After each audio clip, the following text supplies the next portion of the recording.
The fall is a busy month for weddings, and according to brides, one of the biggest trends in weddings right now is that there are no trends. Anything goes. Apparently so. That's what we're hearing. No two weddings look alike, and couples feel empowered now to do what they want, regardless of what anyone else thinks. So joining us live this morning is Gabriella Rello Duffy, editorial director of Brides.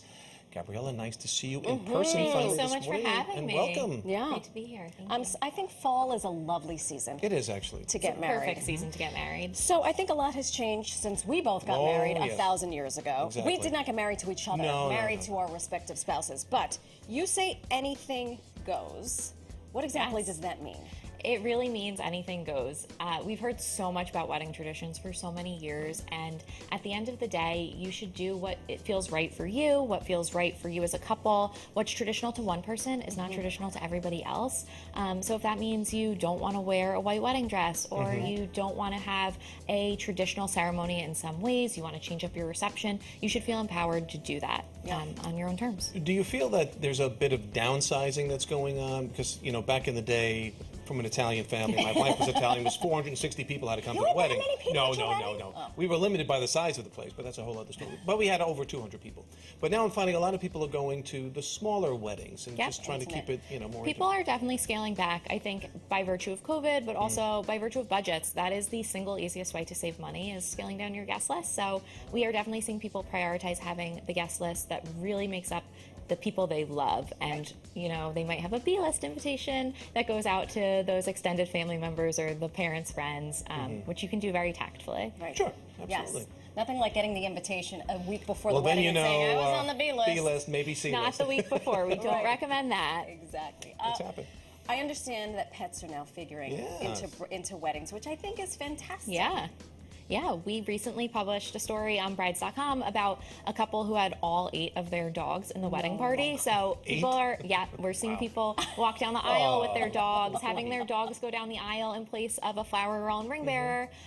You know, you can work them in many, many ways, whether they are there present on the day or whether they are there in spirit through illustrations or napkins or things like that. But they are definitely present on the big day, and it's an exciting change of pace. That's funny. I had friends in Cincinnati years ago, and they had their dog as the ring bearer, so they were ahead of the curve a little bit, I guess.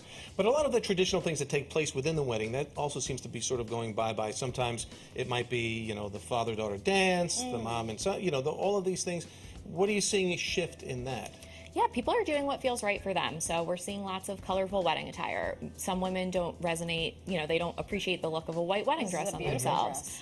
You know, colorful wedding dresses are a big, big trend right now. It's also trending for grooms. My husband wore green on our wedding day, so I think we are seeing people do what feels right for them. They are doing what feels authentic and prioritizing the pieces of the day that feel right. So if there's no father-daughter dance, there's usually a reason why they've chosen not to do that. Things like bouquet toss, garter toss, we're seeing that go away. Thank God. I'm sorry. I'm all for that, going away with that. Yeah, there's definitely, you know, people are just doing what feels right and authentic is what it comes down to. And like I said, what's tradition for one person doesn't necessarily feel like tradition for someone else. So people are just making sure that the day is reflective of who they are as a couple. Sure. How do you square that with some parents of the bride and groom, or, you know, couple that are tradition? Because I know if I had told my mother, well, actually, she would have said, I don't care. Do what you want.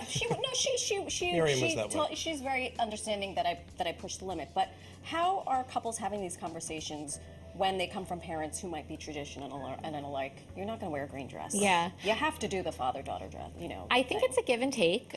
Those conversations are definitely delicate, and they are something that you have to navigate with care. But at the end of the day, most parents want to see their children happy, and I think there's things we can all compromise on. Marriages, much like parent relationships, are all about compromise. So if there's something that's super important to mom and dad, there might be a way to make it work. And, you know, you put in the father-daughter dance, but you wear the colorful dress you want and meet in the middle. We're seeing a big change, too, I think, in food. Yes. It's not the traditional cocktail hour, then 4 courses you sit down for, and then there's the cake and the coffee and all that stuff. And somebody's trying for us to steal the centerpiece at the end. But so what types of changes are we seeing on the food end of it? Yeah, well, you know, at the end of the day, people really want to get to the party. They want to celebrate with their loved ones. We've all been waiting so long to celebrate with our loved ones, so we want to get there and have fun. So we're seeing less formal meals. If you love a formal meal, have it. There's nothing wrong with it. It's great. But if you don't love the idea of having your guests sit for an hour and a half dinner, you can have food trucks. You can have cocktail hour stations. We've seen a lot of interactive food bars where you go up and you work with a chef to kind of customize your plate. So you're doing something different. They're offering an experience, something their guests will remember, and something they'll really, really enjoy versus, you know, a classic meal. I wish I had had a food truck That would've been at cool, my right? wedding, Yeah. a taco truck. This is kind of the reception portion of the wedding. Is that part of the entire makeover? Are there Yeah. other activities that people are incorporating into the reception zone? Activities are happening all the time. Other than just dancing. Yes. Right. And because, you know, not everyone likes to dance, maybe you want to offer something else for other guests. We've seen tattoo stations, which is maybe not for everyone, but it's definitely pushing for it. someone. We see Okay. lots of Ping games, pong. things Well, like that's cool, ping though. pong, cornhole, tarot card readers, you know, just something kind of fun and interactive that you do. You have a memory of it. We've seen synchronized swimmers in pools. It's something just different that guests get to enjoy. They get to get treated to something that's sort of new and exciting, cool. and it makes your wedding stand out among the pack in this crazy, crazy wedding season where we're all going to so many weddings. It's nice to have something that feels a little different, and your guests will feel like they were treated to an experience. Right. Something they'll keep talking about. Yes, not just absolutely. a traditional wedding. Right. Gabriella, thanks so much for Thanks so joining much. us. Thank you so with much this for info. having Yeah. me. It's fantastic. And for more ideas and wedding inspiration, you can visit brides.com.